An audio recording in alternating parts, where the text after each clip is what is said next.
പത്മനാഭപുരം കൊട്ടാരത്തിൽ നിന്ന് ആരംഭിച്ച നവരാത്രി വിഗ്രഹ ഘോഷയാത്ര പുരോഗമിക്കുന്നു. വിവിധ സ്ഥലങ്ങളിൽ നിന്നുള്ള സ്വീകരണങ്ങൾ ഏറ്റുവാങ്ങിയാണ് യാത്ര പുരോഗമിക്കുന്നത്. വിവരങ്ങളുമായി പ്രശാന്ത് ശങ്കരമംഗലത്തുണ്ട്. പ്രശാന്ത്, എവിടെ വരെയുമായി ഘോഷയാത്ര? ദൃശ്യ യാത്രയ്ക്ക് ആവേശോജ്വല വരവേൽപ്പാണ് ലഭിച്ചുകൊണ്ടിരിക്കുന്നത്. നിലവിൽ കാട്ടാത്തുറയിലാണ് യാത്ര എത്തി നിൽക്കുന്നത്. ഇവിടെ കുട്ടികൾ അതായത് പുഷ്പങ്ങളുമായി കുട്ടികൾ യാത്രയെ വരവേൽക്കുന്ന ഒരു കാഴ്ചയാണ് നമുക്ക് കാണാൻ കഴിയുന്നത്. ബാലികാ ബാലന്മാർ താലങ്ങളിൽ പൂവുകളുമേന്തി യാത്രയെ വരവേൽക്കുന്ന ഒരു കാഴ്ച. പുറത്ത് ഈ താലപ്പൊലിക്ക് പുറകിലായി നമുക്ക് സരസ്വതി ദേവിയെയും കാണാം. ആനപ്പുറത്ത് എഴുന്നള്ളി വരുന്ന സരസ്വതി ദേവിയെയും കാണാം. അതിന് തൊട്ടുപിറകിലായി കുമാരസ്വാമിയുണ്ട്. അതിനും തൊട്ടുപിറകിലായി മുന്നൂറ്റി നങ്കയുമുണ്ട്. ഇങ്ങനെ എഴുന്നള്ളത്ത് വരുന്ന ഒരു കാഴ്ചയാണ്. ഇനി മാർത്താണ്ഡത്തേക്ക് എത്താൻ മണിക്കൂറുകൾ മാത്രമാണ് ബാക്കിയുള്ളത്. മാർത്താണ്ഡത്ത് എത്തിക്കഴിഞ്ഞാൽ ഇന്നത്തെ യാത്ര അവസാനിക്കും. പിന്നീട് നാളെയായിരിക്കും യാത്ര തുടങ്ങുന്നത്. ഇന്ന് രാവിലെ പത്മനാഭപുരം കൊട്ടാരത്തിൽ നിന്ന് പുറപ്പെട്ട ആ സമയം മുതൽ ആവേശോജ്വലമായ ഒരു വരവേൽപ്പാണ് യാത്രയ്ക്കുടനീളം ലഭിച്ചുകൊണ്ടിരിക്കുന്നത്. യാത്ര ചെന്നെത്തുന്ന സ്ഥലങ്ങളിലെല്ലാം വലിയ വരവേൽപ്പും സ്വീകരണങ്ങളുമാണ് നൽകിക്കൊണ്ടിരിക്കുന്നത്. ഭക്തർ റോഡുകൾക്ക് ഇരുവശവും നിന്നുകൊണ്ട് യാത്രയെ സ്വീകരിക്കുന്ന കാഴ്ച, ആ രഥത്തിലേക്ക് എത്താൻ, ആ രഥത്തിൽ നിന്ന് തൊട്ടുതൊഴുവാൻ, അതുപോലെ തന്നെ അമ്മയുടെ വിഗ്രഹം വഹിച്ചുകൊണ്ടുവരുന്ന ആ ആനയെ തൊട്ടുതൊഴുവാനായി നിരവധി പേരാണ് ഇവിടേക്ക് ഓടിയെത്തുന്നത്. മാത്രമല്ല, ഓരോ സ്ഥലങ്ങളിലേക്ക് ചെല്ലുമ്പോഴും അവിടെയെല്ലാം ആ വിളക്കുകൾ കൊളുത്തിക്കൊണ്ട് യാത്രയെ വരവേൽക്കുന്ന ഒരു കാഴ്ച. അനന്തപുരിയെ ലക്ഷ്യമാക്കിക്കൊണ്ട് നീങ്ങുന്ന ഈ രഥഘോഷ യാത്രയ്ക്ക് ആവേശോജ്വലമായ ഒരു സ്വീകരണമാണ് എല്ലായിടങ്ങളിൽ നിന്നും ലഭിച്ചുകൊണ്ടിരിക്കുന്നത്.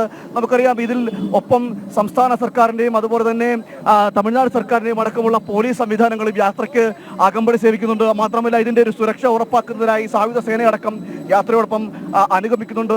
അത്യപൂർവമായി നടക്കുന്നൊരു അനുഭൂതിയാണ് ഇവിടെ നമുക്ക് കാണാൻ കഴിയുന്നത്. ഭക്തജനങ്ങളെല്ലാവരും ഈ അനുഭൂതിയെ ആസ്വദിക്കുവാനും അതുപോലെ തന്നെ ആ ആനന്ദ നിർവൃതിയിൽ ആറാടുവാനും എല്ലാമായി ഇവിടേക്ക് എത്തിച്ചേരുന്നുണ്ട്. നമുക്കറിയാം, പല സ്ഥലങ്ങളിൽ ഇതിന് ഈ യാത്ര പിന്നിടുന്ന പല സ്ഥലങ്ങളിലെല്ലാം ആളുകൾ ഒഴുകിയെത്തുന്നൊരു കാഴ്ചയാണ് ഇവിടെ നമുക്ക് പങ്കുവയ്ക്കാൻ കഴിയുന്നത്. ഓരോ സ്ഥലങ്ങളിലും ചെല്ലുമ്പോൾ അവരെല്ലാവരും അമ്മയെ കാത്ത്, മുന്നൂറ്റി നങ്ക അമ്മയെയും കുമാരസ്വാമിയെയും സരസ്വതി ദേവിയും എല്ലാം കാത്ത് നിൽക്കുന്ന ഒരു കാഴ്ച, മണിക്കൂറുകളോളം നിൽക്കുന്ന കാഴ്ച. ഭക്തിയുടെ ഒരു ലഹരിയായി ഈ രാജവീഥികളെല്ലാം മാറുന്ന ഒരു കാഴ്ചയാണ് നമുക്ക് കാണാൻ കഴിയുന്നത്. എല്ലായിടത്തും അമ്മയെ കാണാനും അമ്മയെ ഒരു നോക്ക് കാണുവാനും എല്ലാം നിരവധി പേർ, നൂറുകൂട്ടം ആളുകളാണ് ഇവിടേക്ക് ഒഴുകിയെത്തുന്നത്. അനന്തപുരിയിലേക്ക് നീങ്ങുന്ന നവരാത്രി വിഗ്രഹ ഘോഷയാത്രയ്ക്ക് ആവേശോജ്വലമായ സ്വീകരണമാണ് എല്ലായിടത്തും നിന്നും ലഭിച്ചുകൊണ്ടിരിക്കുന്നത്. താലപ്പൊലിയേന്തിയ ബാലികാ ബാലകന്മാർ പുഷ്പവൃഷ്ടികൾ നടത്തുകയും അതുപോലെ തന്നെ പുഷ്പങ്ങൾ വാരി വിതറിക്കൊണ്ട് ഈ യാത്രയെ അനുഗമിക്കുന്ന ഒരു കാഴ്ചയുണ്ട്. ഓരോ സ്ഥലങ്ങളിലെത്തുമ്പോഴും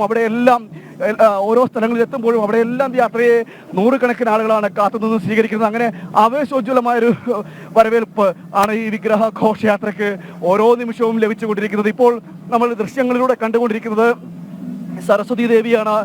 സരസ്വതി ദേവിയെ ആനപ്പുറത്ത് എഴുന്നള്ളിക്കുന്ന ഒരു കാഴ്ചയാണ് നമ്മൾ കണ്ടുകൊണ്ടിരിക്കുന്നത്. അതുപോലെ തന്നെയാണ് ഇതിന് തൊട്ട് പുറക്കായിട്ടാണ് മുന്നൂറ്റി നങ്ക അമ്മയും അതുപോലെ തന്നെ കുമാരസ്വാമിയും എല്ലാം